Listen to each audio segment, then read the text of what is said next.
Hey, it's Lauren with Bargain Bead Box, and today we're going to make a really simple, fun stretch bracelet using the March Here Comes the Sun collection. So I'm just using 3 items from the box. We've got our cylinder spacer beads, we've got our 4mm bicones, and our little 3.2mm gold spacer beads. The only thing I'm using besides these 3 items is some stretch cord, and we have this at beadboxbargains.com. You can use 0.5, 0.6. I'm going to use a 0.6 because it fits really well, and I like to use the thickest cord possible that will fit through the holes in the beads for the longevity of the piece. Oh, and I'm going to use some clear nail polish just to finish my knot. That is it. All right, so let's get started. First off, I'm going to cut a long piece of stretch cord. So you're going to need over double your wrist length. I'm going to cut about 24 inches, maybe even slightly longer, just to give me plenty of room to work with. It's actually going to need to be probably more like 3 times your wrist length and some change. All right. So now I'm just going to pre-stretch my cord a little bit, give it a few good tugs. This will help keep it from expanding later. As it's sitting on the roll, it just sometimes has a little extra elasticity built up. So we're just going to give it a stretch down the entire length, just a little tug. It doesn't have to be too firm, just to prepare it. All right, just little tugs all the way down, and we're done. All right, now I'm going to lay my beads out, and we'll get started. All right, so this bracelet comes together really simply. It just looks fancy, and it's honestly a variation of a bracelet I've made before, a lava stone bracelet, which is one of my favorite pieces. I wear it all the time. All right, so we're going to start by putting a cylinder bead in the center of our cord. And on either side, and you could start by just stringing these and then the cylinder bead, but we'll be working from either side as we go. So that's just where my brain is going. We're going to do round spacer, bicone, round spacer. All right, round spacer, bicone, round spacer on the left, on the right, which may be inverted for you by the camera, but here we go.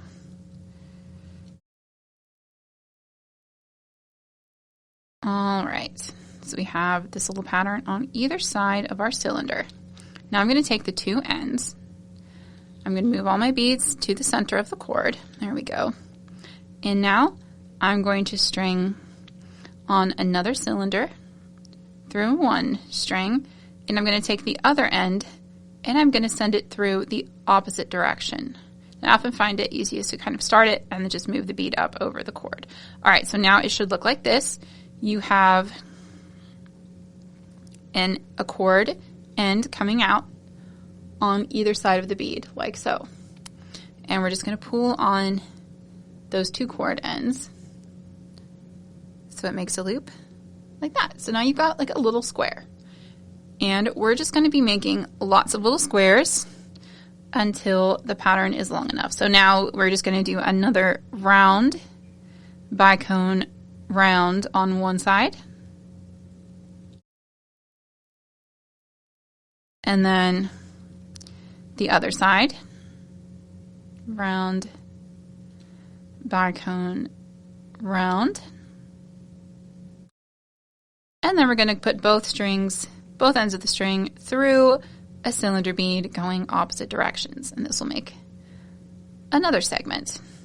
And we're just going to repeat this exact process to make however many segments you need for your wrist length. Got them all tangled up here. There we go. So there we go. Now we have 2 segments linked together. And as we continue building, we're just going to repeat that round bicone round on both sides of the string. There's the left. And then both strings going opposite direction through that center cylinder.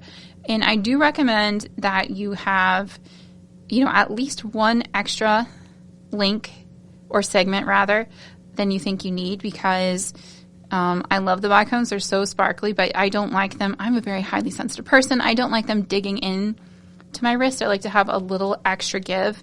And the great thing about this design is that it is very stretchy. All right, now we're going to do both strings through the cylinder either way because it will absorb extra length by sort of buckling up like that, but you can make it, you know, like there's some give in the pattern itself. So I don't like it to be all stretched out like that. That's not going to be comfortable. You want it to fit at its natural way. It's going to want to sit like this. So don't pull it tight like this when you're measuring your wrist. You know, let it fit easily. That way you won't have the bicones, you know, making little pressure marks on your wrist. I hate that. That's just a personal pet peeve. But I love the way they sparkle. So I just try to leave myself enough room. All right, I'm going to continue this process until my bracelet is long enough. Okay, so I have added more segments to my bracelet until I am happy with the length. You can see I've used up most of that cord. So you definitely want to cut it longer than you think you're going to need. It chews up some extra length, you know, running them both through the cylinder in the middle. All right, and then the last segment, I've just done the round bicone round on either side because we're going to join it up to our first link over here. And that's really simple to do. So just to illustrate the length that I like it, you know, I've got an extra, like it fits comfortably around my wrist, and I can get my other hand out of the way of the camera while also maintaining tension is tricky. Okay. And I also have about an extra link's worth of beads because I just want it to have that extra little bit of give to it. There you go. I think you can see it there. Okay. And I've used 1, 2, 3, 4, 5, 6, 7, 8, 9, 10, 11, 12, 13, 14, 15 of the 20 center beads. You have plenty of these spacers. So yeah, you can definitely make this bracelet longer if you need it to be longer. Okay, so now to finish it, I'm going to take my top cord here, and I'm just going to run it through this cylinder. Now, I'm not going to run this strand through the cylinder because I don't want the knot to be very obvious. I want the knot to kind of sit between beads here. So I'm just going to tie a square knot now. This is what my bracelet looks like. It's joined together there. You do want to make sure that it's not twisted. It's not, it lays flat. So now I'm going to do a square knot. So that is right strand over and around the left. Then it comes back as a left strand and goes over and around the right. All right, I'm going to pull that square knot nice and tight. See how it looks. Yeah, it's going to want to slide right into that too, which is exactly what I want to hide it. And I'm going to tie another one just for extra security. Right strand over and around the left strand over and around the right. Okay, so now I'm going to take my little double knot here. I'm going to put a drop of clear nail polish over it just to give it something to hold on to. I just find you can also use a little dab of glue if you like. I just find this gives it, this just helps it not come undone. Helps it withstand the stretch a little better. All right, just a little tiny bit of clear nail polish. I'm going to let that sit. And then once it's dry, I will trim the tails of the knot. Well, I'll probably go ahead and do that. Normally I'd wait and let it dry a couple minutes, but I'm not going to make you sit here and wait on me. So I do like to cut it with just the tiniest little bit of a tail on the knot. I don't want to get too close to the knot because I don't want it to slip. And there we go. Now the knot's going to kind of sit right there. It's not super visible. It's not interrupting the pattern. We have our finished bracelet. Let's see. I love it. And I love using the metallic beads for this because, I don't know, it looks so fancy. It looks like it would be hard to make, but it's actually so easy. This is one of my most popular bracelet styles. It has so much stretch in it. It's easy to take off and put on. And these tend to do really well at my booth sales and such have had good success with this style. I haven't done this particular pattern before, but I really love the cylinder beads in the middle. You've got like a nice square pattern. Oh, it's just so shiny and fun.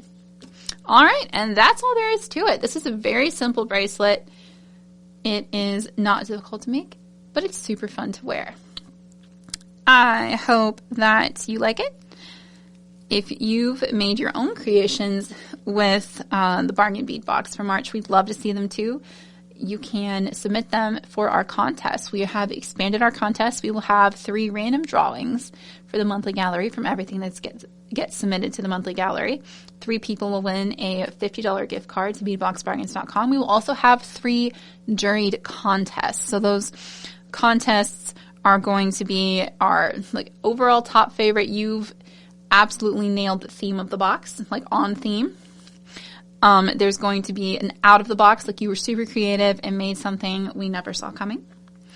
And there's also going to be like, this is just our team voted for this one the most overall. This was the piece that most members of our team loved. So those 3 winners will get a $75 gift card to Beadbox Bargain. So if you have made your own original design with the March Bargain Bead Box, please feel free to send us a photo either to our email address, support@bargainbeadbox.com, or you can post it in our Facebook group, the Bargain Bead Box Creative Corner. We'd love to see it either way. Just please be sure to tag your creation a contest entry so that we know we have your permission to share your photo in our gallery and get you entered into those contests. All right. Well, that is it for today. I hope you have a wonderful day today. And as always, happy beading.